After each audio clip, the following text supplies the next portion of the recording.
चलो बेटा अगे स्टार्ट करते हैं। अपने को मूवमेंट जनरेटिंग फंक्शन आप पढ़ रहे थे, जिमें कह लो कि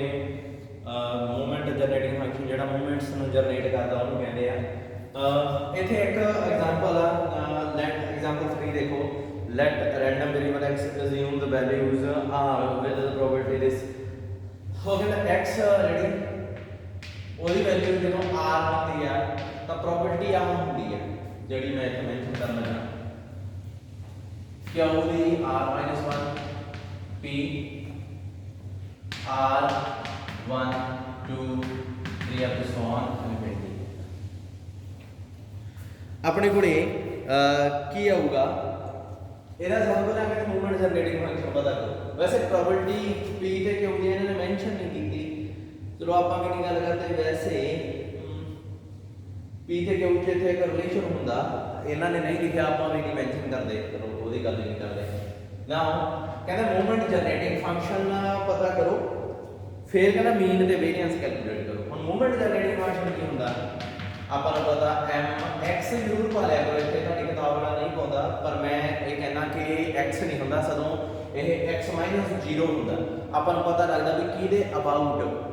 मूवमेंट जनरेटिंग फंक्शन ओरिजिन के अबाउट है, ओरिजिन के अबाउट सारियां मूवमेंट्स अपने को आउणगियां। Expectation of e d t x variable x की जगह पे आपां एक्स दी वैल्यूज लिखना चाहांगे। क्यों देखो एक्स की वैल्यू की है आर, सो इत्थे मैं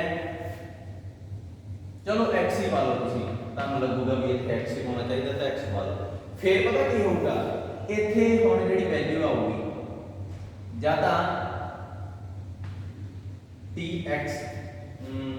कैपिटल भी लिख सकते हैं, स्मॉल भी लिख सकते हैं, कैपिटल ही पाया इन्होंने एक्स ही लिख लो। पर इतने जो वैल्यूज है ना यदा थोड़ा जहा अपन ध्यान च रखना पैना कि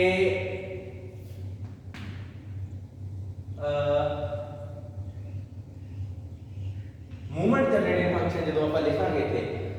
एक्स दी वैल्यू काहदे जा रही अपन वो चीज़ लिखनी पैनी। जिवें देखो एक्स की वैल्यू की आ कितों स्टार्ट होती है 1 तो लैके आर तक। एक्सपेक्टेशन की डेफिनेशन तुहानूं पता की आउंदी हुंदी है, एक्सपेक्टेशन की वैल्यू किवें कैलकुलेट करते हैं। आ जिहड़ा अंदर फंक्शन हुंदा है मूहरे लग जांदा ई डी टी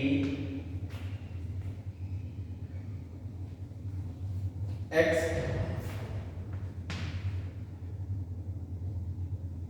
इत्थे क्यों दी भी पावर फिर एक्स माइनस 1 ते पी पाउणा पैना। क्यों क्योंकि इतने वेरिएबल की है एक्स आ रहा है, इतने थोड़ी जी तुहानूं कन्फ्यूजन होगी। जां तां इत्थे तुसीं ये भी कर सकते हो कि इत्थे ऐ करो एक्स नूं छड्डो, ऊपर भी आर नहीं से पाउणा, सॉरी उत्ते इनफिनिटी पाउणा सी, मैं आर लिखना सी गलती नाल। इत्थे वेरिएबल आर पा लो, आर दी वैल्यू कित्थों तक कित्थे जांदी है 1 तो इनफिनिटी तक ये रखे। फिर इत्थे ई दी टी एक्स नहीं आऊगा, इत्थे ई दी टी आर आऊगा। वेरिएबल की आ एक्स, एक्स की बराबर आ आर दे, यही मान लो चलो भी दोनों बराबर ही है, चलो इतने एक्स की जगह आर लिखता। पर एक चीज़ ध्यान रखियो इत्थे ई दी पावर टी दे नाल वो नंबर पिया हुंदा जिहड़ा इत्थे समेशन च हुंदा, क्योंकि जे इत्थे समेशन तो अलावा तुसीं कोई होर वेरिएबल इत्थे लिखता ओदी तो कोई वैल्यू नहीं भरी जानी। एक्स डी एक्स इत्थे लिमिट्स आ जिहड़ियां वो किहदियां होणगीਆਂ एक्स ਦੀਆਂ जे होणगीਆਂ ਤਾਂ ਇਹ x वेरिएबल होगा। जिवें 1 तो 2 ਹੁਣ ਇੱਥੇ x² by 2 ਆ ਜਾਊਗਾ ਤੇ 1 2 ਤੁਸੀਂ ਪੁੱਟ ਕਰੋਗੇ। ਜੇ ਮੰਨ ਲਓ ਇੱਥੇ z ਹੋਵੇ ਹੁਣ ਲਿਮਿਟਸ ਤਾਂ x ਦੀਆਂ, ਫਿਰ z ਕੀ ਹੋਊਗਾ ਬਾਹਰ ਨਿਕਲ ਜਾਂਦਾ। ਉਵੇਂ ਹੀ ਜੇ ਇੱਥੇ tz ਹੁੰਦਾ ਤਾਂ ਇਹ ਸਮੇਸ਼ਨ ਚੋਂ ਬਾਹਰ ਨਿਕਲ ਜਾਣਾ ਸੀ, ਸਮੇਸ਼ਨ ਤੇ ਕੋਈ ਅਸਰ ਨਹੀਂ ਸੀ ਪਾਉਣਾ ਇਹਨੇ। ਸੋ ਇੱਥੇ ਧਿਆਨ ਰੱਖਿਓ ਜਦੋਂ ਵੀ ਇੱਥੇ ਫੰਕਸ਼ਨ ਜਿਹੜਾ ਹੁੰਦਾ ਇਹਦਾ ਫੰਕਸ਼ਨ ਹੁੰਦਾ r ਦਾ ਜਿਹੜਾ ਸਮੇਸ਼ਨ ਪਾਇਆ। गां प्रॉपर्टी फंक्शन केड़ा p x = r, एक्सपेक्टेशन दी यही डेफिनेशन होती है। सो r1 तो इनफिनिटी e दी tr pxr की होगा क्यों दी r-1 p। हुण इथों तुसीं इहनूं सिंपलीफाई करना देखते हैं मूवमेंट जनरेटिंग फंक्शन की आउंदा। सब तो पहला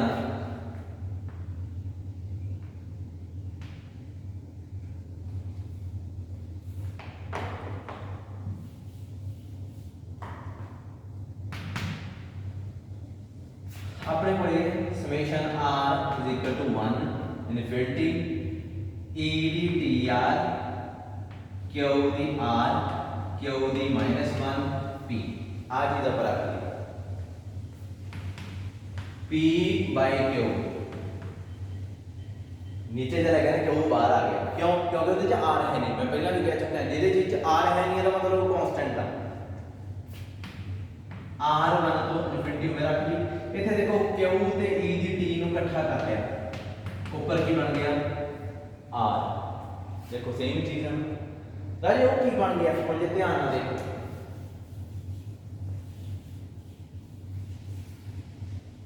p by q p by q ਹੋ ਰਿਹਾ ਹੋਗਾ e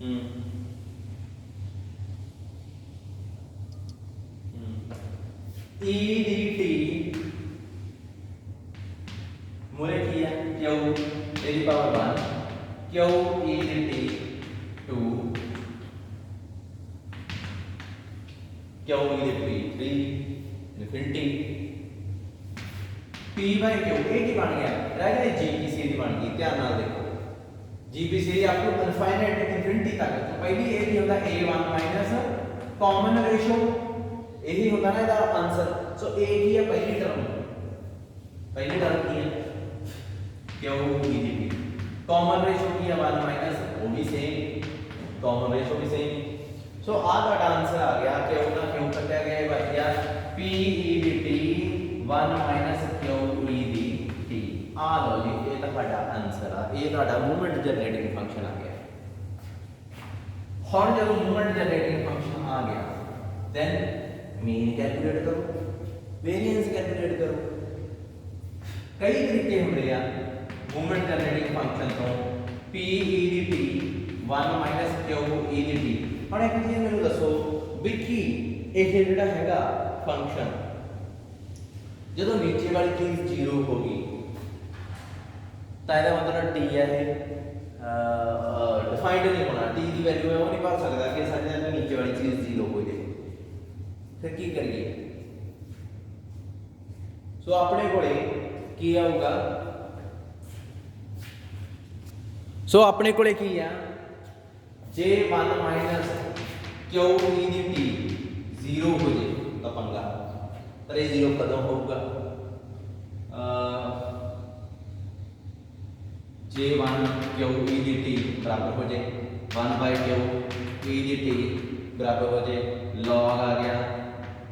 1 by q t ठीक है जी यानी t जब ये होगा तब पंगा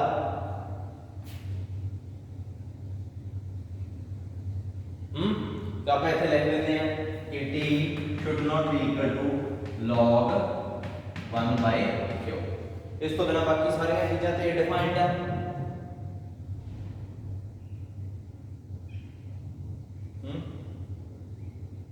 वैसे एक चीज हो रहा थोड़ी जी गड़बड़ है पता की मैं तुम दसदा जेडी हाँ गड़बड़ हो गई आ जी जीपीसी है ना ये तुहानू याद होवे ये जदों आई सी पहली बार उदों क्या सी जीपी सीरीज कॉमन रेशियो दा mod less than equal to 1 ਹੁੰਦਾ ਅਦਰਵਾਈਜ਼ ਇਹ ਐਗਜ਼ਿਸਟ ਨਹੀਂ ਕਰ ਸਕਦੀ ਮੈਨੂੰ ਵੀ ਲੱਗਦਾ ਸੀ ਕਿ ਗੜਬੜ ਤਾਂ ਹੈ ਲੈਸ ਦੈਨ 1 ਹੁੰਦਾ ਫਿਰ ਇਹਦਾ ਆਨਸਰ ਆਉਂਦਾ ਹੁੰਦਾ ਅਦਰਵਾਈਜ਼ ਇਹਦਾ ਆਨਸਰ ਹੀ ਨਹੀਂ ਆਉਂਦਾ ਆ ਜਿਹੜਾ ਮੈਂ ਲਿਖਤਾ ਨਾ ਇਹਦਾ ਆਨਸਰ ਫਿਰ ਆਊਗਾ ਜੇ ਆ ਕਾਮਨ ਰੇਸ਼ੀਓ ਆ ਜਿਹੜੀ ਇਹਦਾ ਮੋਡ ਪਾ ਕੇ ਲੈਸ ਦੈਨ 1 ਆਵੇ ਸੋ ਆ ਕੈਲਕੂਲੇਸ਼ਨ ਥੋੜੀ ਗਲਤ ਹੋ ਗਈ ਮੈਂ ਵੀ ਕਿਹਾ ਇੰਟਰਵਲ ਤਾਂ ਹੋਵੇ ਨਾ ਕੋਈ ਹਾਂ ਹੁਣ ਇਹਦਾ ਇੰਟਰਵਲ ਲੱਭੋ ਕਿਉਂ ਕੀ ਹੈ ਵੈਸੇ ਇਹਨੇ ਲਿਖਿਆ ਨਹੀਂ ਕਿ ਉਹ ਇੱਕ ਪ੍ਰੋਬੇਬਿਲਿਟੀ ਹੁੰਦੀ ਹੈ ਤੇ ਕਿਉਂ ਪੋਜ਼ਿਟਿਵ ਹੁੰਦਾ ਇਹਨੇ ਨਹੀਂ ਲਿਖਿਆ ਨਾ ਲੇਕਿਨ ਹੁਣ ਕੀ ਕਰੀਏ ਕਿਉਂ ਪ੍ਰੋਬੇਬਿਲਿਟੀ ਹੁੰਦੀ ਆ ਜੇ ਅੱਧੀ ਚੀਜ਼ ਨਾ ਦਿੱਤੀ ਹੋਈ ਯਾਰ ਜਦੋਂ ਸਟੇਟਮੈਂਟ 'ਚ ਅੱਧੀ ਚੀਜ਼ ਦਿੱਤੀ ਹੁੰਦੀ ਹੈ ਨਾ ਉਦੋਂ ਬਹੁਤ ਪੰਗਾ ਪੈਂਦਾ ਕਿਉਂ ਨੂੰ ਪੋਜ਼ਿਟਿਵ ਮੰਨੋ ਯਾਰ ਹੈ ਮੈਂ ਸਿੱਧੀ ਜੀ ਗੱਲ ਆ ਕਿ ਪ੍ਰੋਬੇਬਿਲਿਟੀ ਇਹਨੇ ਕਿਉਂ ਨੈਗੇਟਿਵ ਹੋ ਗਈ ਪ੍ਰੋਬੇਬਿਲਿਟੀ ਫੰਕਸ਼ਨ ਨੈਗੇਟਿਵ ਹੋ ਜਾਊਗਾ ਪ੍ਰੋਬੇਬਿਲਿਟੀ ਫੰਕਸ਼ਨ ਕਦੇ ਵੀ ਨੈਗੇਟਿਵ ਨਹੀਂ ਹੋ ਸਕਦਾ ਕਿਉਂ ਮੰਨ ਲਓ ਜੇ ਤੁਸੀਂ ਕਹਿੰਦੇ ਕਿਉਂ ਨੈਗੇਟਿਵ ਆ ਹੈਨਾ ਤੇ ਮੰਨ ਲਓ ਇਹ ਕਿਉਂ ਦੀ ਵੈਲਿਊ ਆਉਂਦੀ ਹੈ -3 p ਹੈਗਾ 2 p2 ਲਾ ਲਓ ਆ ਪ੍ਰੋਬੇਬਿਲਿਟੀ ਫੰਕਸ਼ਨ ਹੈ ਤੇ x ਦੀ ਵੈਲਿਊ ਜਦੋਂ 2 ਬਣਾਉਂਗੇ ਤੁਸੀਂ 2 ਦੇ ਪ੍ਰੋਬੇਬਿਲਿਟੀ ਕਿੰਨੀ ਆਉਂਦੀ ਹੈ ਦੇਖੋ ਧਿਆਨ ਨਾਲ 2 ਤੇ ਪ੍ਰੋਬੇਬਿਲਿਟੀ ਆਊਗੀ -3 2 -1 ਤੇ 2 ਯਾਨੀ ਕਿ -6 ਪ੍ਰੋਬੇਬਿਲਿਟੀ ਨੈਗੇਟਿਵ ਨਹੀਂ ਹੋ ਸਕਦੀ। P ਐਂਡ Q ਪੋਜ਼ਿਟਿਵ ਆ, ਇੱਥੇ ਮੈਂਸ਼ਨ ਕਰ ਦਿੰਦੇ ਤਾਂ ਵਧੀਆ, ਜੇ ਨਹੀਂ ਕਰਦੇ ਤਾਂ ਫਿਰ ਮੰਨ ਲਓ ਯਾਰ, ਕਿਉਂਕਿ ਜਿਹੜੀ ਚੀਜ਼ ਹੈ ਸੋ ਹੈ ਹੈਨਾ। ਅੱਛਾ ਮੋਡ ਪਾਉਣ ਦਾ ਫਿਰ E ਦੀ P ਤਾਂ ਪੋਜ਼ਿਟਿਵ ਹੀ ਰਹਿਣਾ, Q ਵੀ ਪੋਜ਼ਿਟਿਵ ਆ, ਦੋਵਾਂ ਦੀ ਪ੍ਰੋਡਕਟ ਵੀ ਪੋਜ਼ਿਟਿਵ ਆ, ਮੋਡ ਆਪਾਂ ਨਹੀਂ ਪਾਉਂਦੇ। ਆਹ ਚੀਜ਼ ਤੁਸੀਂ ਲਿਖੋਗੇ ਪੇਪਰ 'ਚ। ਵੇਅਰ ਇਹਨੂੰ ਸਿੰਪਲੀਫਾਈ ਕਰ ਦੋ, ਵੇਅਰ E ਦੀ D ਕੀ ਹੋ ਗਿਆ, Q ਨੂੰ ਉਹਦਾ ਲੈਸ ਦੈਨ 1/Q और आगे log अप्लाई कर दो दोनों पासे,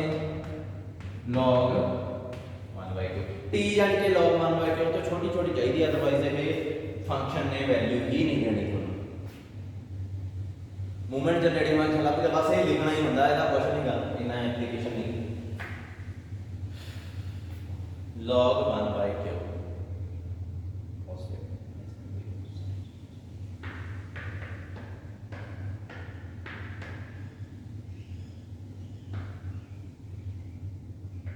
चलो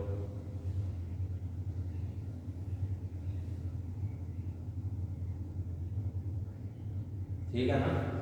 मैं कुछ और सोच रहा था इसके बारे में, पर ठीक है हम बड़ा गा नहीं करते, आप मेन मुद्दे ते ठीक है। ਇਹਦਾ ਜੇ ਆਪਾਂ ਡਿਟਰਮੀਨੈਂਟ ਕਹੀਏ ਨਾ ਡੈਰੀਵੇਟਿਵ ਕਰੀਏ ਤਾਂ ਆਪਾਂ ਨੂੰ ਮੂਵਮੈਂਟਸ ਹੁਣ ਆਪਾਂ ਮੀਨ ਕੈਲਕੂਲੇਟ ਕਰਨਾ। ਮੀਨ ਕੀ ਹੁੰਦਾ, first movement about a reason.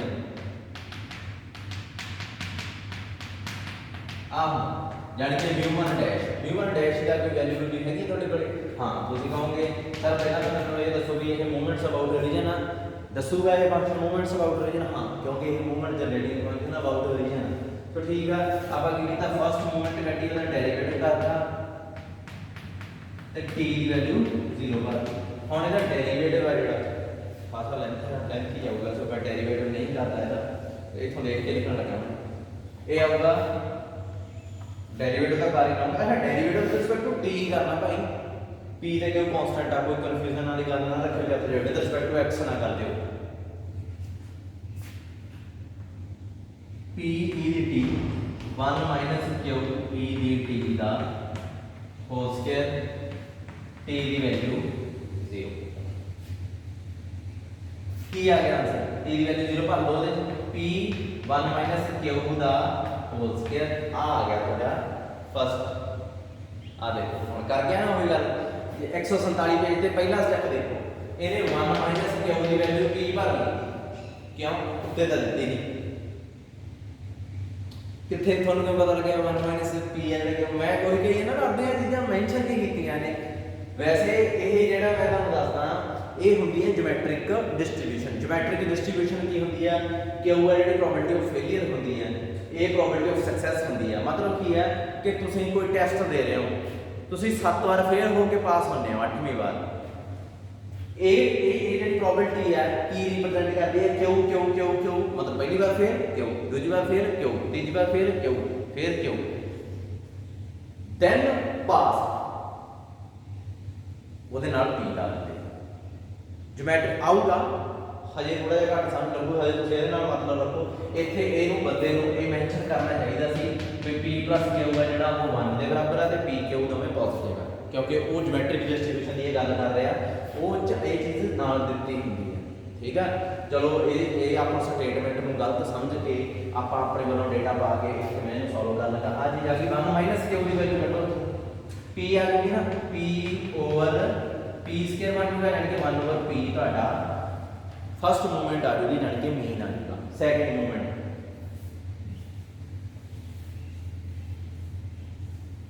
हुण इहदी जे सीरी बनाउणी होवे कितनी औखी है। फर्स्ट मूवमेंट सेकंड मूवमेंट तुसीं कहोगे सर वेरिएंस पुछया ने, मैं कहूँगा वेरिएंस का फार्मूला दसो। इहनूं वेरिएंस कहंदे आ, की हुंदा μ2 डैश माइनस μ1 डैश दा होल स्क्वायर हुंदा। μ2 डैश दा कड्ढणी पैणी है, μ2 डैश कटो,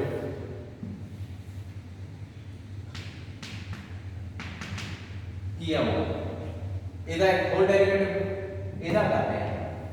ਇੱਕ ਹੋਰ ਡੈਰੀਵੇਟਿਵ ਕੀਤਾ ਕੀ ਆ ਗਿਆ, p e d ਕਿੱਧਰ ਗਿਆ, p e d t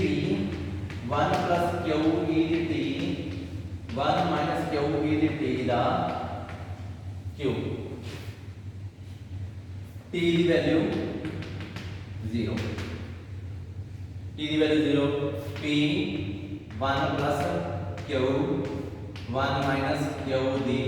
q T की 0 करती आ ਤੁਹਾਡਾ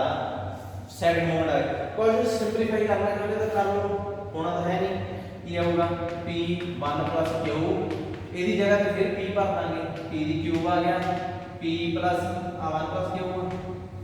1 plus q ਉੱਤੇ ਰਹਿ ਗਿਆ ਨੀਚੇ p ਸਕੁਅਰ ਰਹਿ ਜਾਊਗਾ p ਨਾਲ ਇੱਕ p ਉਹਦੀ ਕੱਟੀ ਗਈ ਸੋ ਆ ਆਪਣੇ ਕੋਲ ਆ ਗਿਆ ਹੁਣ ਸੈਕੰਡ ਮੂਵਮੈਂਟ ਅਬਾਊਟ ਮੀਨ ਕੱਢਣੀ ਆ ਇਹ ਯਾਦ ਰੱਖੋ सो μ2 डैश माइनस μ1 डैश का स्क्वायर पाता μ2 डैश की 1 plus q p square minus इथे 1 प्लस q हां फर्स्ट मूवमेंट की सी 1 बाय p ਤੇ ਉਹਦਾ स्क्वायर करता की बच गया q बाय p स्क्वायर बच गया आंसर करो तो calculate q by p square आ गया सो इस तरीके ਨਾਲ मूवमेंट्स ਤੁਸੀਂ ਮੀਨ ਤੇ ਵੇਰੀਐਂਸ ਕੈਲਕੂਲੇਟ ਕਰ ਸਕਦੇ ਹੋ ਹੁਣ ਤੁਸੀਂ ਕਹੋਗੇ ਸਰ ਹੋਰ ਤਰੀਕੇ ਬਹੁਤ ਦੱਸੇ ਸੀਗੇ ਅਸੀਂ ਡਾਇਰੈਕਟ ਕੈਲਕੂਲੇਟ ਕਰਨਾ ਚਾਹੁੰਦੇ ਸੀ μ2 ਮੈਂ ਕਹੂੰਗਾ ਡਾਇਰੈਕਟ ਕਰ ਲਓ ਪਰ ਉਹਦੇ ਵਾਸਤੇ ਤੁਹਾਨੂੰ ਮੀਨ ਤਾਂ ਕੱਢਣਾ ਹੀ ਪੈਣਾ ਕਿਉਂ ਮੰਨ ਲਓ ਸਭ ਤੋਂ ਪਹਿਲਾਂ ਤੁਸੀਂ ਕਹਿੰਦੇ ਹੋ ਕਿ ਸਰ ਸਾਨੂੰ ਮੀਨ ਦੇ ਅਬਾਊਟ ਵਾਲਾ ਨਾ ਜਿਹੜਾ ਉਹ ਮੂਵਮੈਂਟ ਜਨਰੇਟਿੰਗ ਦਾ ਫੰਕਸ਼ਨ ਕਢਵਾ ਦਿਓ ਇਹਦੀਆਂ ਜਿਹੜੀਆਂ ਪਹਿਲੀ ਮੂਵਮੈਂਟ ਅਬਾਊਟ मीन होगी होगी कोफिशिएंट होगी दूसरी मूवमेंट अबाउट मीन होगी कोफिशिएंट भाई होगी ਅਸੀਂ ਸੌਖਾ ਕੱਢ ਲਾਂਗੇ ਪਰ ਮੈਂ ਕਹੂੰਗਾ ਪਹਿਲਾਂ ਮੀਨ ਕੱਢੋ ਉਹ ਤਾਂ ਤੁਹਾਨੂੰ ਕੱਢਣਾ ਹੀ ਪੈਣਾ ਹੁਣ ਉਹ ਤਾਂ ਡੈਰੀਵੇਟਿਵ ਕਰਕੇ ਕੱਢਣਾ ਸੀ ਫਿਰ f4 ਡੈਰੀਵੇਟਿਵ ਕਰ ਲਿਆ ਬਸ ਕੰਮ ਨਿਬੜਿਆ ਕਿੱਥੇ ਡੈਰੀਵੇਟਿਵ ਕਰੂੰਗਾ ਪਹਿਲਾਂ ਮੈਂ ਫਿਰ ਇਹਦੇ ਪੁੱਟ ਕਰੂੰਗਾ ਫਿਰ ਉਹਨੂੰ ਫਿਰ ਡੈਰੀਵੇਟਿਵ ਕਰੂੰਗਾ ਡੈਰੀਵੇਟਿਵ ਕਰਨਾ ਹੀ ਆ ਦੂਸਰਾ ਤਰੀਕਾ ਸੀਰੀਜ਼ ਖੋਲਣ ਵਾਲਾ ਉਹ ਤਾਂ ਬਹੁਤ ਲੰਮਾ ਹੋ ਜਾਣਾ ਉਹ ਵੀ ਖੋਲ ਕੇ ਦਿਖਾਉਂਗਾ ਇਹਦਾ ਮੈਂ x ਮੀਨ ਕੀ ਆਇਆ 1/3 ਹੁਣ ਇੱਥੇ ਕੀ ਕਰਦੇ ਹੁੰਦੇ ਆਪਾਂ ਮੂਵਮੈਂਟ ਜਨਰੇਟਿੰਗ ਫੰਕਸ਼ਨ ਜਿਹੜਾ ਐਕਚੁਅਲ ਆਇਆ ਹੁੰਦਾ ਉਹਨੂੰ ਆਪਾਂ e ਦੀ t μ ਨਾਲ ਯਾਨੀ ਕਿ 1/p ਨਾਲ ਪ੍ਰੋਡਕਟ ਕਰ ਦਿੰਦੇ ਆ ਲਓ ਆ ਬਣ ਗਿਆ ਇਹ ਕਿਹੜਾ ਸੌਖਾ 1/p ਹੈ ਇਹ ਕਿਹੜਾ ਸੌਖਾ ਇਹ ਮਾਈਨਸ ਹੁੰਦਾ ਇਹ ਨਾ e ਦੀ t x μ ਹਾਂ e ਦੀ ਮਾਈਨਸ ਲਓ ਜੀ ਆ अपने कोले आह ਇਹਦੀ ਵੈਲਿਊ ਆਈ ਹੋਈ ਹੈ ਕੀ ਆਈ ਹੋਈ ਹੈ ਇਹਦੀ ਵੈਲਿਊ e ਦੀ -t/p ਇਹਦੀ ਵੈਲਿਊ ਕੀ ਹੈ ਇਹਦੀ ਵੈਲਿਊ ਆਪਾਂ ਕੱਢੀ ਆ mxt p e ਦੀ t 1 - q e ਦੀ t ਦਾ ਹੋਲ ਸਕੁਅਰ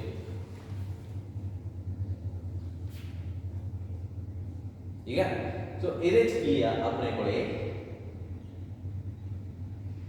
डेरिवेटिव फिर डेरिवेटिव करो सिंगल डेरिवेटिव करोगे तो μ1 आ जाएगी बिना डैश वाले क्योंकि ये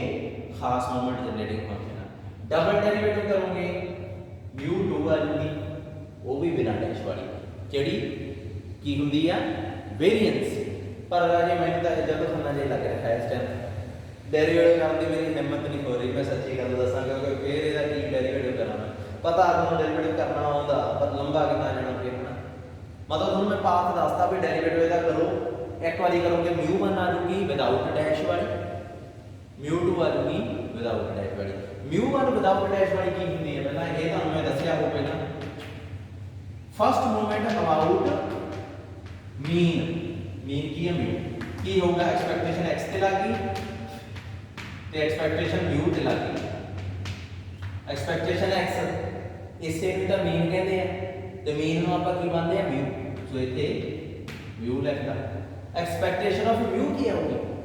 μ ਕੀ ਆ ਮੀਨ ਜਦੋਂ ਕੈਲਕੂਲੇਟ ਕੀਤਾ ਤੁਹਾਡੀ ਕਲਾਸ ਚ 15 ਜਾਣੇ ਆ 15 ਸਟੂਡੈਂਟਸ ਦਾ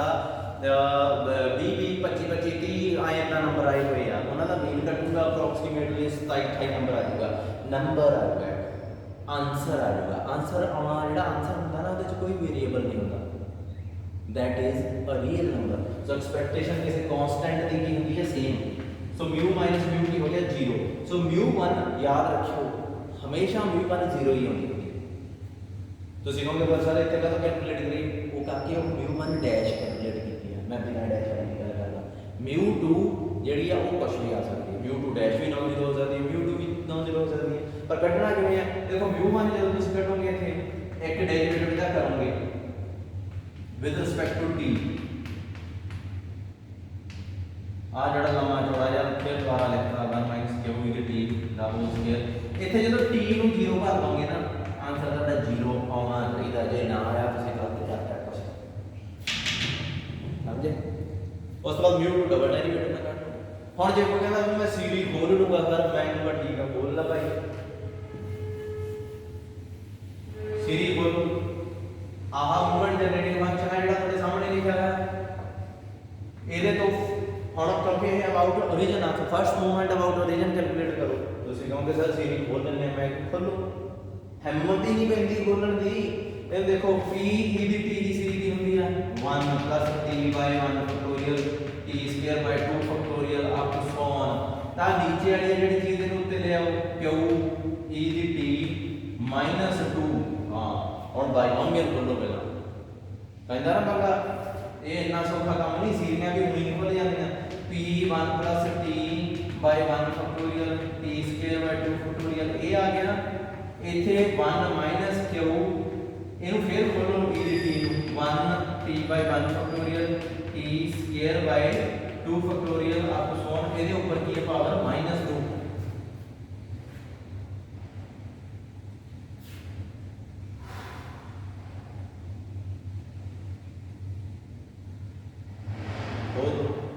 बाइनोमियल क्या होगा 2 मुरे आ जाएगा हरेक चीज़ ਨੂੰ ਵਰਤਣ ਦਾ ਇੱਕ ਤਰੀਕਾ ਹੁੰਦਾ ਜੇ ਤੁਸੀਂ ਕਹੋ ਕਿ ਬਹੁਤ ਵਧੀਆ ਲੱਗਦਾ ਜਿਵੇਂ ਜਗਰਾਉਂ ਦੀ ਸੜਕ ਆ ਹਨਾ ਆਪਾਂ ਕਾਲਜ ਵੱਲ ਜਾਉਂਦੇ ਜੇ ਮੰਨ ਲਓ ਤੁਸੀਂ ਇੱਥੇ 1 ਕਰੋੜ ਦੀ ਗੱਡੀ ਤੇ ਕਾਲਜ ਆਉਣਾ 1 ਕਰੋੜ ਦੀ ਗੱਡੀ ਤੋਂ ਪਹੁੰਚੇ ਨਹੀਂ ਜਾਣਾ ਰਾਹ 'ਚ ਉਹਦੇ ਨਾਲ ਕੁਝ ਟੁੱਟ ਭੰਨ ਹੋ ਜਾਣੀ ਹੈ ਕਿਉਂਕਿ ਐਡੀਆਂ ਔਖਣੀਆਂ समझ लिया ना ते पर जड़ियाँ सिंपल जियां गड्डियां देसी जड़ियां अपनियां हैं जी मेरे को है वो आ जाती समझ लगती है ना सो सिचुएशन पर जे मान लो तुसी बहुत बढ़िया रोड ते जा रहे हो है ना कोई बहुत बढ़िया समूथ सड़क आ उत्ते जिहड़ी करोड़ वाली है उन्हें ये अपने वालियां जिहड़ियां देसी हुंदियां इन्हां नूं नेड़े नहीं लगण देना सो रस्ते नूं देख के गड्डी चुननी है उवें ही इत्थे हुंदा क्वेश्चन ਨੂੰ ਦੇਖ ਕੇ ਵੇ ਚੁਣਨਾ ਸੀਰੀਜ਼ ਤੇ ਜਾਓਗੇ ਪਹੁੰਚ ਜਾਓਗੇ ਰੋਂਦੇ ਪਿੱਟਦੇ ਜੇ ਤੁਸੀਂ ਡੈਰੀਵੇਟਿਵ ਲਾਓਗੇ ਉਹ ਵੀ ਪਹੁੰਚ ਜਾਓਗੇ ਪਰ ਸੌਖਾ ਤੁਸੀਂ ਨਹੀਂ ਹੋਣਾ ਇਹ ਯਾਦ ਰੱਖਿਓ ਤੇ ਉਹ ਆਉਣਾ ਚਾਹੀਦਾ ਆਉਣਾ ਦੇਖੋ ਮੈਂ ਔਖਾ ਰਾਹ ਚੁਣ ਲਿਆ ਇਹ ਉਹ ਗੱਲ ਹੋ ਗਈ ਵੀ ਜਗਰਾਉਂ ਵਾਲਾ ਰਾਹ ਸੀ ਤੇ ਉਹਨੇ ਕੀ ਹੈ ਵੱਡੀ ਕੋਈ ਗੱਡੀ ਚੁਣ ਲਈ ਹੁਣ ਪਹੁੰਚਦਾ ਦੇਖੋ ਕਿਤੇ ਕਿਤੇ ਫਸ ਗਈ ਕਿਤੇ ਫਸ ਗਈ ਕਿਤੇ ਕੁਝ ਹੋ ਗਿਆ ਕਿਤੇ ਕੁਝ ਹੋ ਗਿਆ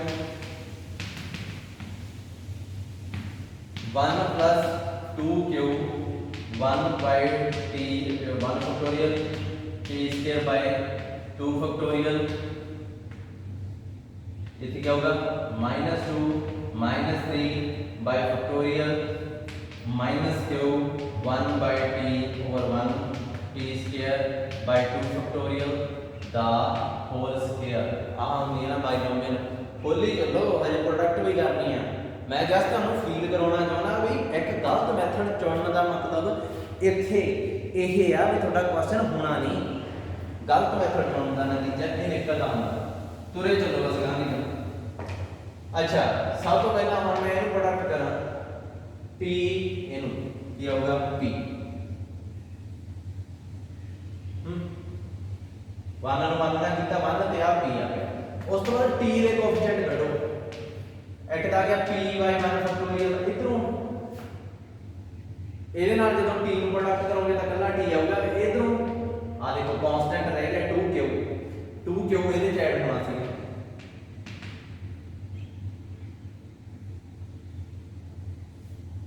ਇਹਦੇ ਚ ਵੀ ਕੁਝ ਹੋਣਾ ਨਾ ਸਮਝਣਾ ਪਹਿਲਾ ਕੋਐਫੀਸ਼ੀਐਂਟ ਕੀ ਆਊਗਾ ਉਹ ਵੀ ਨਹੀਂ ਪਤਾ ਲੱਗਣਾ ਆਪਾਂ ਨੂੰ ਆ ਦੇਖੋ ਇਹਦੇ ਚ ਵੀ ਕੁਝ ਆਊਗਾ ਤੁਸੀਂ t ਦਾ ਲਓ ਪਹਿਲੇ ਨੂੰ ਛੱਡੋ ਕੱਲੇ t ਦਾ ਲਓ ਪਹਿਲੇ t ਦਾ ਲਓ ਪਹਿਲੇ ਨੂੰ ਛੱਡੋ ਇੱਥੇ ਕੁਛ ਆ ਗਿਆ ਆਪਾਂ ਲੈਣਾ ਇਹ ਕਿਹੜਾ ਨਾ ਮੀਨ ਆ ਨੰਬਰ ਆ ਮੀਨ ਨਹੀਂ ਮਿਊ ਪਰ ਡੈਸ਼ ਹੈ ਇਹ ਦੇਖਦੇ ਕੀ ਬਣਦੀ t ਦਾ ਇਧਰੋਂ ਜਦੋਂ ਇਹ ਇਹਦੇ ਨਾਲ ਪ੍ਰੋਡਕਟ ਹੋਊਗੀ ਇਹਦੇ ਨਾਲ ਪ੍ਰੋਡਕਟ ਹੋਊਗੀ ਫਿਰ ਇਹਦੇ ਨਾਲ ਪ੍ਰੋਡਕਟ ਹੋਊਗੀ 2pq ਆ ਗਿਆ t ਦਾ ਇਹਦੇ 'ਚ ਵੀ ਟੀ ਆਉਣੀ ਆ, ਇਹਦੇ 'ਚ ਵੀ ਟੀ ਆਉਣੀ ਆ। ਆਹ ਦੇਖੋ ਨਾ, ਇਹਨੂੰ ਦੋ ਵਾਰੀ ਪ੍ਰੋਡਕਟ ਕਰੋਗੇ ਜਦੋਂ, ਕਿਵੇਂ ਸੋਲਵ ਕਰੋਗੇ? 1 + t ਬਾਈ 1 ਫੈਕਟੋਰੀਅਲ ਦਾ square, t square by 2 factorial, t cube by 3 factorial, up to so on. ਇਹ ਸਾਰੀ ਸੀਰੀਜ਼ ਦਾ square, a square b square plus 2ab। ਅੱਡ ਕੱਟ ਲਿਆ ਮੈਂ ਜਾਣ ਗਿਆ ਸਾਰਾ, ਆ a ਦੀ ਜਗ੍ਹਾ ਤੇ ਆ b ਦੀ ਜਗ੍ਹਾ ਤੇ, ਸਾਰੀ ਸੀਰੀਜ਼ ਨੂੰ b ਦੀ ਜਗ੍ਹਾ ਤੇ ਰੱਖ ਲਿਆ। a square b square 2ab। ਹੁਣ ਕੱਲਾ a ਸਕੁਅਰ ਨੂੰ ਸੋਲਵ ਕਰੋ ਵਿੱਚ 2t ਇਹਦੇ ਵਿੱਚ ਵੀ ਆ ਜਾਣੀ ਹੈ। ਸੋ ਆਪਾਂ ਨੂੰ ਮੌਕਾ ਸਮਝਣਾ ਪੈਂਦਾ ਕਿੱਥੇ ਇੱਕ ਸੀਰੀਜ਼ ਸੌਖੀ ਲੱਗਦੀ ਹੈ। ਹੁਣ ਇਹ ਮੇਰੇ ਘਰ ਖੜੇ ਹੋ ਗਏ, ਮੈਨੂੰ ਵੀ ਕੁਝ ਸਮਝ ਲੱਗ ਰਿਹਾ ਵੀ ਹੁਣ ਟੀ ਉੱਥੇ ਉਹਦੇ 'ਚ ਵੀ ਆ ਜਾਣੀ ਆ, ਉਦੋਂ ਗਾਂ ਨਹੀਂ ਆਉਗੀ। ਤੇ ਇੱਥੇ ਅਲਟੀਮੇਟਲੀ ਤੁਹਾਡਾ 1/p ਰਹਿ ਜਾਊਗਾ ਕੱਟ ਕਟਾ ਕੇ ਸਾਰਾ ਕੁਝ। ਸੋ ਪੇਪਰ 'ਚ ਇਸ ਚੀਜ਼ ਨੂੰ ਧਿਆਨ ਰੱਖਿਓ, ਜਿਹੜਾ ਮੈਂ ਤੁਹਾਨੂੰ ਲਾਉਣਾ ਖਾਸ ਤੌਰ ਤੇ ਜਿੱਥੇ ਇਨਫਾਈਨਾਈਟ ਸੀਰੀਜ਼ ਆ ਜਾਣ ਨਾ ਵਿੱਚ। ਇਨਫਾਈਨਾਈਟ ਸੀਰੀਜ਼ ਸਮਝਦੇ ਹੋ? ਜਿਵੇਂ ਕਹਿ ਲਓ ਕਿ ਆਹ EAT ਐਕਸਪੋਨੈਂਸ਼ੀਅਲ ਟ੍ਰਿਗਨੋਮੈਟਿਕ ਫੰਕਸ਼ਨ ਵਿੱਚ ਆ ਗਿਆ, ਮਤਲਬ ਮੌਕੇ ਮੁਤਾਬਕ ਹੁੰਦਾ ਯਾਰ। ਉੱਤੇ ਵੀ ਇੱਕ ਸੀਰੀ ਪਈ ਹੈ ਜੇ ਥੱਲੇ ਵੀ ਇੱਕ ਸੀਰੀ ਪਈ ਹੈ ਯਾਰ, ਦੋ ਸੀਰੀਜ਼ ਨੂੰ ਸੋਲਵ ਕਰਨਾ ਤੁਸੀਂ ਪੰਗਾ ਪਊਗਾ। ਹੋ ਗਿਆ ਚੱਲਣ ਬਹੁਤ ਔਖਾ ਰਿਹਾ ਛੱਡੋ ਗਾਂ, ਚਲੋ ਟਾਈਮ ਖਰਾਬ ਹੋ ਗਿਆ। ਕਰਤੋਸਿਸ ਦੀ ਗੱਲ ਕਰਨ ਲੱਗਾ ਨਾ, ਕਰਤੋਸਿਸ ਹੋ ਗਿਆ ਜੀ ਇਹਨਾਂ ਦਾ। ਕਮੂਲੈਂਟਸ ਕਰਤੋਸਿਸ ਦਾ ਫਾਰਮੂਲਾ ਹੁੰਦਾ, ਦੇਖੋ μ4 ਕੈਲਕੂਲੇਟ ਕਰਨਾ ਆਉਂਦਾ ਤੁਹਾਨੂੰ। फर्स्ट मूवमेंट अबाउट ਇਹਦੇ ਚ ਚਾਰ ਕੀ ਫਾਰਮੂਲਾ ਨਾ, ਜਿਹੜਾ ਇਹਦੇ ਚ ਚਾਰ ਚੀਜ਼ਾਂ ਹੁੰਦੀਆਂ, ਫਾਰਮੂਲੇ ਬਹੁਤ ਆ ਰਹੇ ਨੇ। ਅਜੇਗਾ ਤੁਸੀਂ ਅਗਲੇ ਕੁਐਸਚਨ ਜਾਓਗੇ ਉਦੋਂ ਪਤਾ ਲੱਗੂਗਾ μ4 ਕਿਵੇਂ ਕੈਲਕੂਲੇਟ ਕਰੀਦਾ। μ4 ਆ ਜਿਹੜਾ ਰਿਲੇਸ਼ਨ ਇਸ ਬਣਾਇਆ ਨਾ, ਇਹਨੇ ਬੇਸ ਤੇ ਸੀ μ4 ਸੀਗਾ ਜਿਹੜਾ μ4 dash minus 4 μ3 dash μ1 dash 6 μ2 dash μ1 dash ਦਾ ਸਕੁਅਰ ਮਾਈਨਸ 3 μ1 ਡੈਸ਼ d4। ਆ ਰਿਲੇਸ਼ਨ ਸੀ μ4 ਕੱਢ ਲਓਗੇ ਬਸ, ਫਿਰ μ4 μ2 ਦਾ 2 ਦਾ ਸਕੁਅਰ ਕਰਤੋਸਿਸ ਹੋ ਜਾਣਾ। ਬਸ μ2 ਵੀ ਕੱਢਣਾ ਆ ਗਿਆ, μ4 ਵੀ ਕੱਢਣਾ ਆ ਗਿਆ। ਇਹਦੇ ਵਾਸਤੇ ਕੀ ਪੰਗਾ ਕਿ ਫੋਰਥ ਮੂਵਮੈਂਟ ਥਰਡ ਮੂਵਮੈਂਟ ਕੱਢਣੀ ਪਊਗੀ। ਫਸਟ ਮੂਵਮੈਂਟ ਤੇ ਸੈਕਿੰਡ ਦਾ ਆਪਾਂ ਕੱਢ ਲਈ ਆ, ਥਰਡ ਤੇ ਫੋਰਥ ਕੱਢ ਕੇ ਇਹਦੇ ਵਿੱਚ ਪੁੱਟ ਕਰੂੰਗੇ। ਕੋਈ ਦੇਖ ਲੈਣੇ ਇੱਕ ਵਾਰ ਕਰਤੋਸਿਸ ਕਰਤੋਸਿਸ ਕਰਤੋਸਿਸ।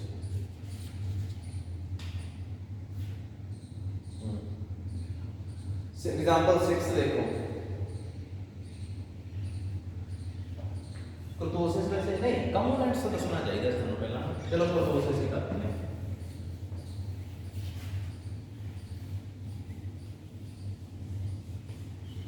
ਪਹਿਲਾਂ ਕੰਪੋਨੈਂਟਸ ਦਾ ਆਇਆ ਕਰਤੋਸਿਸ ਦਾ ਫਾਰਮੂਲਾ ਦੱਸਿਆ ਮੈਂ, ਕੰਪੋਨੈਂਟਸ ਦਾ ਦੱਸ ਦਈਏ ਕਿਉਂਕਿ ਇੱਥੇ ਪਹਿਲਾਂ ਕੰਪੋਨੈਂਟਸ ਆਏ ਕਿਤਾਬ ਦੇ ਅਕੋਰਡਿੰਗ ਚੱਲੀਏ ਤਾਂ ਚੰਗੇ ਰਹਿ ਜਾਣਗੇ। ਕੰਪੋਨੈਂਟ ਜਨਰੇਟਿੰਗ ਫੰਕਸ਼ਨ ਕੀ ਹੁੰਦਾ, ਕਰਤੋਸਿਸ ਦਾ ਵੀ ਕਰਾਉਂਗਾ ਇੱਕ ਪਾਸੇ। ਕੰਪੋਨੈਂਟ ਜਨਰੇਟਿੰਗ ਫੰਕਸ਼ਨ ਕੀ ਹੁੰਦਾ, ਜਿਹੜਾ ਮੂਵਮੈਂਟ ਜਨਰੇਟਿੰਗ ਫੰਕਸ਼ਨ ਹੁੰਦਾ ਨਾ, ਇਹ ਕਹਿੰਦਾ ਉਹਦੇ ਤੇ ਲੌਗ ਲਾ ਜੋ ਬਣ ਗਿਆ, ਇਹ ਕਹਿੰਦਾ ਕੰਪੋਨੈਂਟ ਜਨਰੇਟਿੰਗ ਫੰਕਸ਼ਨ लॉग जो बढ़ गया कंपोनेंट जनरेटिंग फंक्शन कितना सौखा लगता। पर कंपोनेंट जनरेटिंग फंक्शन है ना ਜਿਹੜਾ ਇਹਦੇ ਚ ਖਾਸੀਅਤ ਕੀ ਹੈ,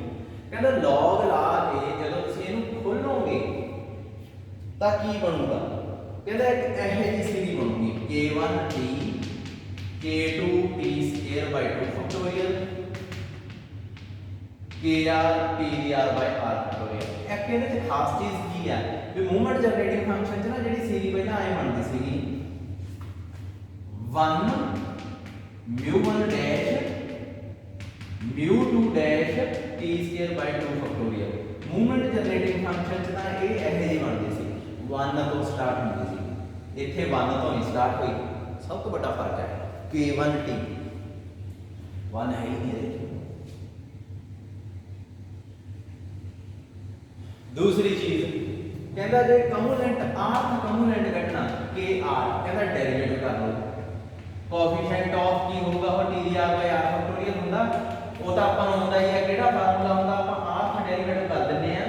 ਚੀਜ਼ ਦਾ, ਜਿਹੜੀ ਚੀਜ਼ ਦਿੱਤੀ ਹੈ ਤੇ t ਨੂੰ 0 ਕਰ ਦਿੰਦੇ ਆ, ਚਾਹੇ ਉਹ ਮੂਵਮੈਂਟ ਜਨਰੇਟਿੰਗ ਫੰਕਸ਼ਨ ਹੋਵੇ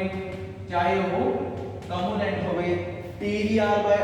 ਫੈਕਟੋਰੀਅਲ ਦਾ ਕੋਐਫੀਸ਼ੀਐਂਟ ਲੱਭਣ ਦਾ ਇਹ ਸਭ ਤੋਂ ਵਧੀਆ ਤਰੀਕਾ, ਸ਼ਾਰਟਕਟ ਤਰੀਕਾ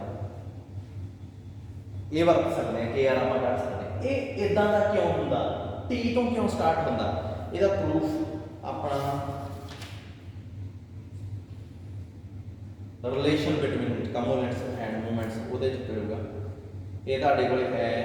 100 ਹੁਣ ਕਿਵੇਂ ਆਇਆ ਇਹ ਮੈਂ ਸਮਝਾ ਚੁੱਕਿਆ ਹਾਂ ਜੀ। T ਦੀ ਆਏ ਬਾਰ R ਫੈਕਟੋਰੀਅਲ ਦੇ ਨਾਲ KR ਪਿਆ, ਇਹ ਕੋਐਫੀਸ਼ੀਐਂਟ ਇਹਦੇ ਬਰਾਬਰ ਹੁੰਦਾ। R ਡੈਰੀਵੇਟਿਵ ਕਰੋਗੇ T ਨੂੰ 0 ਪੁੱਟ ਕਰੋਗੇ, ਗਾਂ ਵਾਲੇ 0 ਹੋ ਜਾਣੇ ਆ, ਪਛਾਣ ਤਾਂ ਵੀ ਹੋ ਜਾਣੇ ਆ। ਜੇ ਤੁਹਾਨੂੰ ਲੱਗਦਾ ਕਿ ਸਰ ਉਹਦੇ ਚ 1 ਸੀ ਇਹਦੇ ਚ 1 ਨਹੀਂ ਸੀ, ਤਾਂ ਮੈਂ ਇਹ ਕਹਿਣਾ ਵੀ ਡੈਰੀਵੇਟਿਵ 1 ਦਾ ਕੀ ਹੁੰਦਾ। ਡੈਰੀਵੇਟਿਵ ਕੀਤਾ ਨਾ, ਕਮ ਸੇ ਕਮ ਇੱਕ ਡੈਰੀਵੇਟਿਵ ਤਾਂ ਹੋਊਗਾ ਹੀ ਨਾ। 0 ਤੋਂ ਡੈਰੀਵੇਟਿਵ ਨਾ ਦੀ ਤਾਂ ਕੋਈ ਚੀਜ਼ ਹੀ ਨਹੀਂ, ਇੱਕ ਤਾਂ ਹੋਊਗਾ। ਇੱਕ ਡੈਰੀਵੇਟਿਵ 1 ਦਾ ਕੀ ਹੁੰਦਾ 0, ਤੇ ਇੱਥੇ ਕੀ ਹੈ ਮੂਰੇ K1 ਦੀ। ਮੈਂ ਕਹਿੰਦਾ ਆਏ ਇੱਥੇ 0 ਐਡ ਕਰ ਲਓ। ਤੁਸੀਂ ਕਹੋਗੇ ਕਿਉਂ? ਮੈਂ ਕਹੂੰਗਾ 0 ਦਾ ਡੈਰੀਵੇਟਿਵ ਵੀ ਪਹਿਲਾਂ 0 ਹੀ ਹੁੰਦਾ, 1 ਦਾ ਵੀ 0 ਹੀ ਹੁੰਦਾ, 0 ਦਾ ਵੀ 0 ਹੀ ਹੁੰਦਾ। ਇੱਥੇ 0 ਐਡ ਕਰ ਲਓ, ਕੀ ਫਰਕ ਪਿਆ? ਸਮਝਦੇ ਹੋ ਨਾ? ਜਾਨੀ ਕਿ 1 ਹੈ ਨਹੀਂ ਹੈ, ਉਹਦਾ ਕੋਈ ਫਾਇਦਾ ਹੈ ਨਹੀਂ, ਫਾਇਦਾ ਦਾ ਕੋਈ ਹੈ ਨਹੀਂ ਉਹਦਾ। ਨਲਾਇਕ ਸਟੂਡੈਂਟ ਦਾ ਲਾਸਟ ਵਿੱਚ ਦਾ ਕੋਈ ਫਾਇਦਾ ਨਹੀਂ। ਸੋ ਬਾਕੀ ਜਿਹੜੀ ਚੀਜ਼ ਸ਼ੁਰੂ ਹੁੰਦੀ ਹੈ ਉਹ ਦੇਖੋ ਇੱਕੋ ਜਿਹੀ ਹੈ, ਤਾਂ ਕਰਕੇ ਫਾਰਮੂਲਾ ਆਪਣੇ ਕੋਲ ਬਣ ਗਿਆ T ਦਾ ਵੀ 0 ਪਰ ਉਹ ਆਪ ਡੈਰੀਵੇਟਿਵ ਕਰਕੇ ਤੁਹਾਡੇ ਕੋਲ ਕੰਪੋਨੈਂਟਸ ਆ ਜਾਊਗਾ। ਪਰ ਕੰਪੋਨੈਂਟ ਇਨਵੈਂਟ ਕਿਉਂ ਹੋਏ, ਆਏ ਕਿਉਂ, ਕੀ ਲੋੜ ਪੈ ਗਈ ਸੀ, ਇਹਦਾ ਪਤਾ ਆਪਾਂ ਨੂੰ ਲੱਗਦਾ ਚੌਥੇ ਰਿਲੇਸ਼ਨ ਤੋਂ। 142 ਪੇਜ ਦੇ ਚੌਥਾ ਪਾਰਟ 10 ਮਿੰਟ ਦਾ ਰਹਿ ਗਿਆ। ਇਹ ਮੈਂ ਫਟਾਫਟ ਹੀ ਕਰਾਉਣੇ ਆ ਕਿਉਂਕਿ ਰਿਲੇਸ਼ਨ ਦਾ ਰਾਜ ਕਿਤਾਬ ਤੋਂ ਛੇਤੀ ਸਮਝੇ ਜਾ ਸਕਦੇ ਆ। ਮੇਰੇ ਕਰਾਉਣ ਵਾਲਾ ਕੰਮ ਇੱਥੇ ਥੋੜਾ ਵਾ ਕੈਲਕੂਲੇਸ਼ਨਸ ਕੀ ਕਰਦੇ ਆ, ਕੈਲਕੂਲੇਸ਼ਨਸ 2 2 ਨਹੀਂ 4 ਥੋੜੀ ਕਰਕੇ ਦਿਖਾਉਂਗਾ ਨਾ ਮੈਂ, ਇਹ ਤਾਂ ਸਮਝੋ ਨਾ।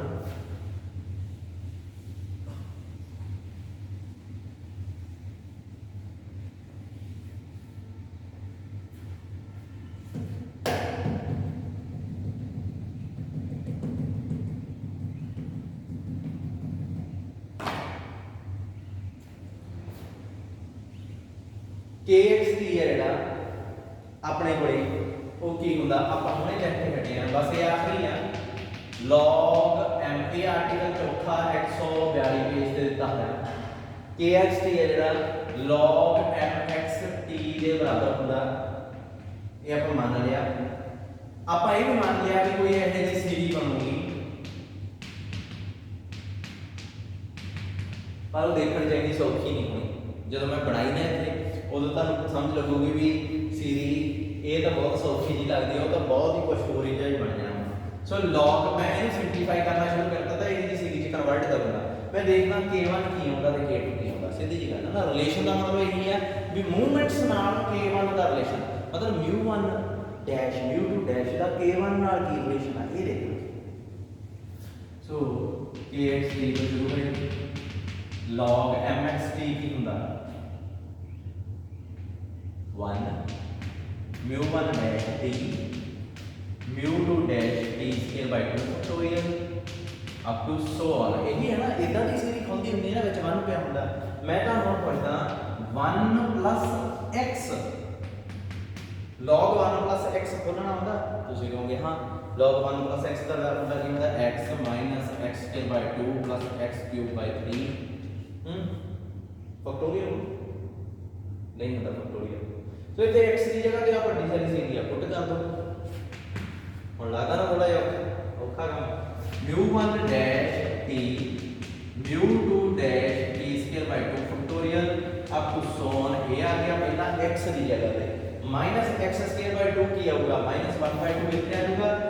x square ਦੀ ਜਗ੍ਹਾ ਤੇ ਫਿਰ ਇਹੀ ਚੀਜ਼।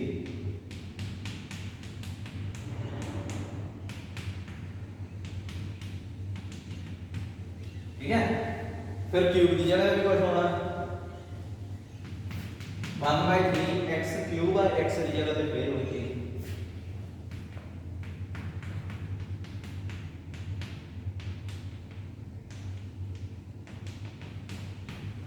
चलो जी अगे दी अगे चलते हैं होर चलते जाना। ये किहड़ा मुकनी है कदे, पर हुण मैं मुकाउणी चाहुंदा है किवें मैं कोएफिशिएंट कंपेयर करूंगा, मैं खोलूंगा। सब तो पहला मैं ये देखना चाहुंदा भी 1 नाम की कोई चीज है कि नहीं। सीधा देखो t का पहला कोएफिशिएंट आ वो भी अपन देखना पैना। सो t दे नाल की होना पहला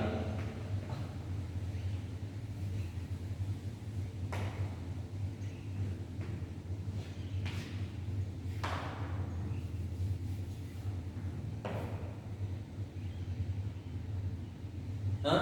टी दे नाल की आऊगा देखो ਇਹਦੇ ਚ टी है ना μ1 डैश चलो ਇਹਦੇ ਚ टी है नहीं है क्यों देखो सारे चों टी कॉमन निकलती है पर ऊपर की है स्केयर सो ਇਹਦਾ ਮਤਲਬ ਸਾਰੇ ਚੋਂ टी स्केयर कॉमन निकलदा राजे जे टी स्केयर ना ਜੇ ਵਿੱਚ 1 ਵੀ ਪਿਆ ਹੋਵੇ 1 ਨੂੰ ਵੀ टी स्केयर ਨੇ ਪ੍ਰੋਡਕਟ ਹੋ ਕੇ टी स्केयर ਬਣਾ ਦੇਣਾ ਸੋ ਉਦੋਂ ਛੋਟੀ ਡਿਗਰੀ ਦੀ ਤਾਂ ਉਮੀਦ ਹੀ ਨਾ ਕਰੋ ਸੋ ਜਦੋਂ टी स्केयर ਹੀ ਬਾਹਰ ਨਿਕਲੇ ਇਹਦੇ टी ਨਾਂ ਦੀ ਕੋਈ ਚੀਜ਼ ਨਹੀਂ ਹੈ ਤੇ ਇਧਰ ਤਾਂ ਭਾਈ टी क्यू ਬਾਹਰ ਨਿਕਲਣੀ ਆ ਸੋ ਭੁੱਲ ਜਾਓ ਇਹਦਾ ਮਤਲਬ ਕੱਲੀ टी ਆਉਣੀ ਸੀ ਅੱਛਾ टी स्केयर ਚ ਕੀ ਆ ਸਕਦਾ खासे लंबे कोएफिशिएंट्स होने हैं इतना सौखा काम नहीं है प्रोबेबिलिटी असल ना आ सेमेस्टर का मैं सीरियसली कह के जाना एक चीज आ सेमेस्टर तंग करने वाला हुंदा ते पेपर आ जेडे होने आ ऑफलाइन ते सपनियां होणियां ढेरों ढेर मैं तुहानू दस देना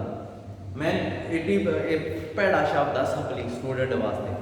पर मैं तुहानू दसदा जदों मैं आया सी तुहाडे सीनियर पढ़दे हुंदे सी मेरे कोले मैं उदों जदों पढ़ाया ਤਾਂ ਇਸ ਸਮੈਸਟਰ ਜੋ ਮੈਥ ਚ 60 ਸਪਲੀਆਂ ਆਈਆਂ ਸੀ 60 ਸਪਲੀਆਂ ਸਮਝ ਲਓ ਉਹ ਸਟੂਡੈਂਟ ਵੀ ਆਈ ਫਿਰਦੇ ਸੀ ਕਹਿੰਦੇ ਯਾਰ ਅਸੀਂ ਤਾਂ ਸੋਚਿਆ ਹੀ ਨਹੀਂ ਸੀ ਸਾਡੀ ਜ਼ਿੰਦਗੀ ਕੀ ਖਰਾਬ ਕਰ ਲਈ ਅਸੀਂ ਗਾਂ ਐਡਮਿਸ਼ਨ ਲੈਣੀ ਸੀ ਗਾਂ ਐਡਮਿਸ਼ਨ ਨਹੀਂ ਮਿਲ ਦਿੰਦਾ ਕੋਈ ਸਪਲੀ ਵਾਲੇ ਨੂੰ ਸਮਝਦੇ ਹੋ ਬਹੁਤ ਔਖਾ ਮੈਥ ਆ ਸਮੈਸਟਰ ਦਾ ਗਾਂ ਵਾਲਾ ਹੋ ਜਾਊਗਾ ਕੋਈ ਟੈਨਸ਼ਨ ਨਹੀਂ ਹੋਈ जे ये 100% औखा वो 80-70% ਤੇ ਆ ਜਾਂਦਾ ਮਤਲਬ ਇੰਨਾ ਰਿਲੈਕਸ ਕਰ ਦਿੰਦਾ ਤੁਹਾਨੂੰ ਆਹ ਤਾਂ ਜਲੂਸ ਕੱਢਣ ਨੂੰ ਆ ਮੈਂ ਤਾਂ ਕਿੰਨੀ ਵਾਰ ਕਹਿਣਾ ਵੀ ਜਿਹੜੇ ਮੈਥ ਦੇ ਜਿਹੜੇ ਮੇਨ ਮੈਂਬਰ ਆ ਸਾਡੇ ਜਿਹੜੇ ਐਚਓਡੀ ਆ ਜਿਵੇਂ ਡੀਐਮ ਕਾਲਜ ਚ ਇਧਰ ਉਹਨਾਂ ਨੂੰ ਵੀ ਅਲਜਬਰੇ ਤੇ ਪ੍ਰੋਬੇਬਿਲਿਟੀ ਨੂੰ ਅੱਡ ਕਰੋ ਭਾਈ ਅਗਲੇ ਮੈਥ ਚ ਪ੍ਰੋਬੇਬਿਲਿਟੀ ਹੋਣੀ ਚਾਹੀਦੀ ਹੈ ਕਿ ਨੂਮੈਰੀਕਲ ਹੋਣਾ ਚਾਹੀਦਾ ਇਹਦਾ ਵਿਚਾਰੇ ਚਾਹੇ ਕਹਿਣ ਕਿ ਲੀਨੀਅਰ ਅਲਜਬਰਾ ਇੱਧਰ ਰੱਖ ਲੈਣ ਥਰਡ ਸਮੈਸਟਰ ਚ ਤੇ ਨੂਮੈਰੀਕਲ ਉਧਰ ਹੀ ਰਹਿਣ ਦੇਣ ਉਹਦੇ ਨਾਲ ਪ੍ਰੋਬੇਬਿਲਿਟੀ ਨਹੀਂ ਲੀਨੀਅਰ ਅਲਜਬਰੇ ਨਾਲ ਪ੍ਰੋਬੇਬਿਲਿਟੀ ਨੂਮੈਰੀਕਲ ਨਾਲ ਉਧਰ ਹੋ ਜੇ ਦੂਸਰਾ ਮਾਡਰਨ ਅਲਜਬਰਾ ਲੀਨੀਅਰ ਅਲਜਬਰਾ ਤੁਸੀਂ ਪਹਿਲਾਂ ਪੜ੍ਹਿਆ ਹੋਊ ਉਹਦੀ ਹੈਲਪ ਨਾਲ ਤੁਸੀਂ ਨੂਮੈਰੀਕਲ ਮੈਥਡ ਪੜ੍ਹ ਸਕਦੇ ਹੋ ਲੀਨੀਅਰ ਅਲਜਬਰੇ ਨਾਲ ਮਾਡਰਨ ਅਲਜਬਰਾ ਪੜ੍ਹ ਨਹੀਂ ਸਕਦੇ ਤੁਸੀਂ ਜਿੰਨਾ ਮਰਜ਼ੀ ਜ਼ੋਰ ਲਾ ਲਓ ਚੀਕਾਂ ਕਢਾ ਲਓ ਫਿਰ ਮਾਡਰਨ ਅਲਜਬਰਾ ਨਹੀਂ ਹੋਣਾ ਇਹੀ ਰਹਿ ਜਾਂਦਾ क्योंकि ग्रुप थ्योरी नहीं आती तो वैक्टर स्पेस सीधे कितने शुरू कर लाओगे चलो ठीक है जो चली जान सिलेबस घटा देते थोड़ा जिहा यूनिट उधर पा देंगे सपलियां की तैयारी जेडे नहीं पढ़ रहे तैयारी रखना भाई जेडे पढ़ रहे हैं उन्होंने स्कोर बहुत वधिया आऊगा μ1 डैश बुरा ना मनो इस चीज़ को मैंने पता है शब्द गंदा होता कोई स्टूडेंट नहीं सुनना चाहता पर ये थोड़े लिए है भी नहीं जेडे पढ़ रहे वो ये उन्होंने लिए जेडे सौ रहे पेपर तो ऑनलाइन होने आने टी स्केयर के नाल की आऊगा टी स्केयर के नाल ही इकट्ठा करो टी स्केयर बाय 2 फैक्टोरियल के नाल ना इकट्ठा करो 2 फैक्टोरियल बाद च कॉमन निकल जाता था टी स्केयर इथों आ गया देखो μ2 डैश बाय 2 फैक्टोरियल एक तो ये आ गया ते उधरों एने भी टी स्केयर बनना पड़ी minus μ1 dash the square by 2 common आऊगा देखो ਇਹਦਾ ਸਕੇਅਰ ਹੋ ਜਾਣਾ ਤੇ -2 ਮੈਂ ਮੋਰੇ ਪਿਆ ਵਾ ਤੇ ਆਹ ਜਿਹੜਾ ਸਕੇਅਰ ਆ ਨਾ ਸੋ ਇਹ ਟੀ ਸਕੇਅਰ ਦਾ ਕੋਐਫੀਸ਼ੀਐਂਟ ਬਣਾਉਂਦਾ ਇਹਦੇ ਚ ਟੀ ਸਕੇਅਰ ਹੈ ਨਹੀਂ ਕਿਉਂ ਟੀ ਕਾਮਨ ਕੱਢ ਕੇ ਟੀ ਕਿਊਬ ਬਾਹਰ ਨਿਕਲ ਜਾਣਾ ਉਦੋਂ ਛੋਟੀ ਡਿਗਰੀ ਦੀ ਤਾਂ ਉਮੀਦ ਹੀ ਨਾ ਕਰੋ ਟੀ ਕਿਊਬ ਬਣਨਾ ਨਹੀਂ ਸੋ ਉਸ ਤੋਂ ਬਾਅਦ ਟੀ ਕਿਊਬ ਦੇ ਅੱਡ ਕੱਢੋ ਉਹ ਮੈਂ ਤੁਹਾਡੇ ਨੂੰ ਛੱਡ ਲੱਗਾ 2 ਫੈਕਟੋਰੀਅਲ ਬਾਹਰ ਕੱਢ ਲਿਆ ਇੱਥੇ ਕੀ ਰਹਿ ਗਿਆ ਕੱਲੀ ਆ ਚੀਜ਼ ਇੱਥੇ 1 ਫੈਕਟੋਰੀਅਲ ਲਗਾ ਲਿਆ सो अपने को इतने एक रिजल्ट बन गया कंपेयर करिए जी आप K1 आ जेड़ा वो μ1 डैश आ K2 आ जेड़ा वो μ2 डैश माइनस μ1 डैश डैश देते 10 स्क्वायर आ ताली आ चीज देखी नहीं लगती दिन में तो देखी लगती कि μ2 ये μ2 ਹੁੰਦਾ देखो कितनी बढ़िया चीज मिल गई आ देखो मैं साला कितने हो गए कोविड का टाइम हो गया काफ़ी टाइम हो गया ना आज इस मैं बदनाम होंदा पूरा ਤੁਸੀਂ ਉਦੋਂ ਹੁੰਦੇ ਸੀ ਫਾਈਨਲ ਈਅਰ ਫਸਟ ਈਅਰ ਹਾਂ ਹੁੰਦੇ ਸੀ ਨਾ ਪੂਰਾ ਕਿਉਂਕਿ ਮੇਰੇ ਟੀਚਰ ਛੇੜਦੇ ਹੁੰਦੇ ਸੀ ਤੇਰੇ ਉਹ ਕੁਝ ਚੀਜ਼ਾਂ ਨਾਲ ਹੀ ਜਾਂਦੀਆਂ ਬੰਦੇ ਨੇ ਅੱਜ ਮੈਂ ਕਹਿੰਦਾ ਟਾਈਮ ਬਾਅਦ ਚੌਕ ਲੱਗਿਆ, ਅੱਜ ਡੇਰ ਹੋ ਗਈ ਕੰਮ ਹੋ ਗਿਆ। ਮਿਊਟ ਆ ਗਿਆ K2M ਦਾ ਬੰਦਾ ਆ ਕੀ ਆ ਨੇ ਮੀਨ, ਕਿਉਂਕਿ ਇਹ ਐਕਸਪੈਕਟੇਸ਼ਨ ਆਫ x ਆ, ਯਾਨੀ ਕਿ ਇਹ ਮਿਊ ਆ। ਦੇਖੋ ਕਿੰਨੀ ਵਧੀਆ ਚੀਜ਼ ਮਿਲ ਗਈ। mxt ਆਪਾਂ ਨੂੰ ਦਿੱਤਾ ਸੀ, ਉਹਦੇ ਉੱਪਰ log ਲਾਇਆ, log ਲਾ ਕੇ kxt ਕੱਢ ਲਿਆ ਤੇ k1 ਦਾ ਜਿਹੜਾ ਉਹ ਮੀਨ ਆ, k2 ਵੇਰੀਐਂਸ।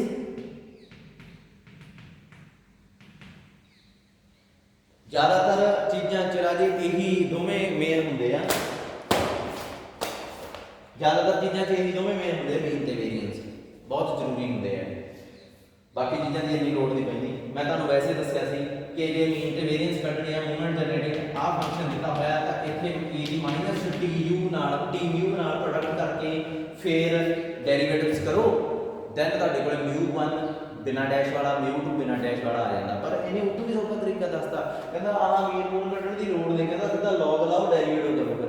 ਹੁਣ ਆਹ ਕੀ ਆ, ਫਸਟ ਡੈਰੀਵੇਟਿਵ ਕਰਨਗੇ ਸੀਰੀ ਖੋਲਾਂਗੇ ਕਿਤੇ ਆਪਾਂ ਹਮੇਸ਼ਾ, ਸੀਰੀ ਥੋੜੀ ਖੋਲਾਂਗੇ, ਕਿੱਧਰ ਗਿਆ ਯਾਰ, ਸੀਰੀ ਥੋੜੀ ਖੋਲਾਂਗੇ ਹਮੇਸ਼ਾ ਯਾਰ, ਕਿਉਂਕਿ ਇੰਨਾ ਕੰਮ ਜਿਹੜਾ ਮੈਂ ਉੱਤੇ ਕਰਕੇ ਹਟਿਆ ਮਰਨਾ। ਸੋ ਡੈਰੀਵੇਟਿਵ ਕਰੋਗੇ ਇੱਕ ਕਿਹਦਾ, ਇਹਦਾ ਇੱਕ ਡੈਰੀਵੇਟਿਵ ਕਰਕੇ t ਨੂੰ 0 ਪੁੱਟ ਕਰ ਦੋ ਮੀਨ, ਦੂਸਰਾ ਕਰਕੇ ਕਰ ਦੋ ਵੇਰੀਐਂਸ। ਯਾਨੀ ਕਿ movement generating function about origin ਦਿੱਤਾ, log ਲਾਓ, ਪਹਿਲਾ ਡੈਰੀਵੇਟਿਵ ਮੀਨ, ਦੂਜਾ ਡੈਰੀਵੇਟਿਵ ਵੇਰੀਐਂਸ। ਕਿੰਨਾ ਸੌਖਾ ਕੰਮ ਆ ਗਿਆ। ਸੋ ਬਾਕੀ ਕੱਲ ਨੂੰ ਦੇਖਦੇ ਆ। 40 ਮਿੰਟ ਦਾ ਹੋ ਗਿਆ ਲੈਕਚਰ।